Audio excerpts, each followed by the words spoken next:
नमस्कार मित्रांनो, माझं नाव आहे ऋतुराज आणि मी आज आपल्याला छत्रपती शिवाजी महाराजांनी पाडलेल्या होन या सुवर्ण नाण्याची माहिती सांगणार आहे.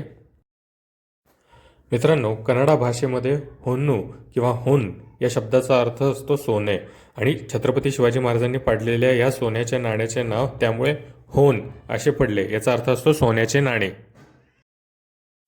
छत्रपती शिवाजी महाराजांचा राज्याभिषेक 6 जून 1674ला झाला होता.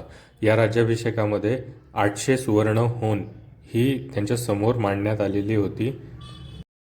तुम्हाला प्रश्न पडला असेल की छत्रपती शिवाजी महाराजांनी राज्याभिषेकाच्या वेळेस ही नाणी कशामुळे पाडली किंवा तयार केलेली होती, तर त्याचं आपण एक्सप्लेनेशन समजून घेऊयात. मित्रांनो, छत्रपती शिवाजी महाराजांनी महाराष्ट्रापासून ते थेट कर्नाटकपर्यंत एक स्वतःचं स्वतंत्र स्वराज्य निर्माण केलेलं होतं. पण या स्वराज्याला इतर पातशाह्यांकडून जसे मोगल असतील, आदिलशाही असतील, कुतुबशाही असतील यांच्याकडनं मान्यता मिळायची नाही, रेकग्निशन मिळायचं नाही. म्हणून छत्रपती शिवाजी महाराजांनी ठरवलं की आपलं एक वेगळं स्वराज्य आहे, तर आपली एक स्वतःची वेगळी करन्सी म्हणा किंवा एक चलन म्हणा, ते बाजारामध्ये आलं की एक प्रकारची त्यांना वेगळी ओळख मिळते, एक प्रकारची वेगळी मान्यता मिळते आणि जगभरातून व्यापारातून सुद्धा त्यांना रेकग्निशन मिळतं की हे स्वतंत्र देश आहे, यांचं स्वतःचं राज्य आहे, यांचं स्वतःचं एक वेगळं चलन आहे. शिवाजी महाराजांच्या काळामध्ये फारसी भाषेचा खूप पगडा होता.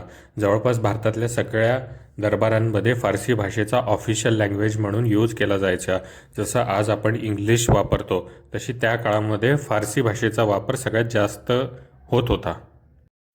छत्रपती शिवाजी महाराज हे स्वराज्याच्या चलनासाठी डिझाईन शोधत असताना विजयनगर साम्राज्याची काही नाणी शिवाजी महाराजांकडे आलेली होती. इसवी सन 1565मध्ये विजयनगरचे साम्राज्य संपुष्टात आलेले होते. विजयनगर हे सगळ्यात शेवटचे हिंदू साम्राज्य होते. विजयनगर साम्राज्याच्या या नाण्यांना वराह किंवा पागोडा म्हणले जायचे. या नाण्यांवरती शिव, पार्वती, बालाजी असे देवी देवतांचे फोटोज असायचे आणि देवनागरी भाषेमध्ये इन्स्क्रिप्शन असायचं की ह्या राजाचं नाव काय आहे ते लिहिलेलं असायचं. महाराजांना ही नाणी खूप आवडलेली होती, त्यामुळे याच प्रकारची नाणी त्यांनी पाडायचं ठरवलेलं असू शकतं. ह्या सगळ्यांचा विचार करून छत्रपती शिवाजी महाराजांनी सोन्याची होन आणि तांब्याची शिवराई ही नाणी अस्तित्वात आणली. छत्रपती शिवाजी महाराजांनी सुरतेची जी लूट केलेली होती त्यामध्ये शिवाजी महाराजांना भरपूर सोनं मिळालेलं होतं. सुरत हे त्या काळचं आंतरराष्ट्रीय व्यापाराचं सगळ्यात मोठं केंद्र होतं. सुरतेच्या लुटीमध्ये शिवाजी महाराजांना आदिलशाही, कुतुबशाही होन, मोगल मोहरा, स्पॅनिश डॉलरसुद्धा मिळालेले होते.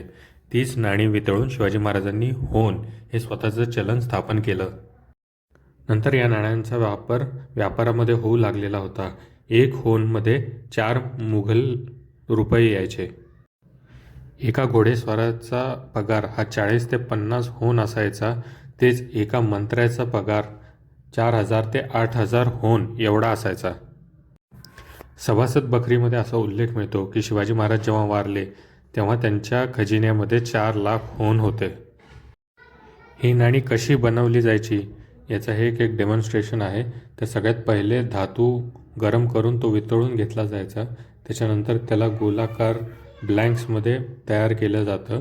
त्याच्यानंतर त्याचा एक डाय तयार केला जायचा, ज्याच्यामध्ये जो छापा आहे ज्याच्यावरती श्री राजा शिवछत्रपती असं लिहिलेलं असायचं, तो डाय तयार केला जायचा आणि ह्या डायवरती तेच धातूचे जे ब्लँक्स आहेत ते गरम करून त्यांच्यावरती जोरात हातोड्याने वार केला जायचा आणि अशी ही नाणी पाडली जायची.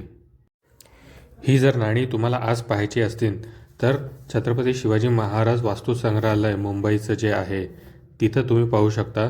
नॅशनल म्युझियम दिल्ली इथं पण तुम्ही पाहू शकता किंवा मग न्यू पॅलेस म्युझियम कोल्हापूर इथंही ही नाणी ओरिजिनल ठेवलेली आहे. ती तुम्ही नक्की जाऊन पाहू शकता. मित्रांनो, जर का तुम्हाला हा व्हिडिओ आवडला असेल तर नक्कीच लाईक करा, शेअर करा आणि सबस्क्राईब करा माझ्या यूट्यूब चॅनलला.